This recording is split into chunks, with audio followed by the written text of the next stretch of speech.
Hello friends, welcome to Geetha Mami recipes. இன்னைக்கு கீதா மாமியத்தில் என்ன சமையல் பார்ப்போமா? ஒயிட் ரைஸ், அதுக்கப்புறம் முள்ளங்கி போட்டு சாம்பார், ஆஸ் யூஷுவல் ஈயச்சொம்பு ரசம், அவரைக்காய் போட்டு மிளகு விஷயம் பண்ணியிருக்கேன். இது பிள்ளைப்பத்தவாளுக்கு மிளகு விஷயம் பண்ணுறது வழக்கம். நான் ஆனால் தேங்காய் போட்டு செஞ்சுருக்கேன். அவளுக்கு தேங்காய் போடாமல் பண்ணுவா.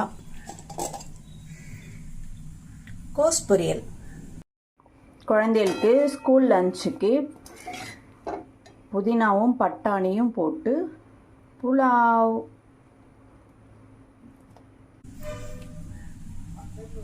இவ்வளோதான் இன்னைக்கு எங்காத் லஞ்ச் மெனு. இந்த வீடியோ பிடிச்சிருந்தா லைக் பண்ணுங்க, ஷேர் பண்ணுங்க, மறக்காம கீதா மாமி ரெசிபீஸ்க்கு சப்ஸ்கிரைப் பண்ணிடுங்க. தேங்க்ஸ் ஃபார் வாட்சிங் வித் மீ சீதாஷ்மி. பை.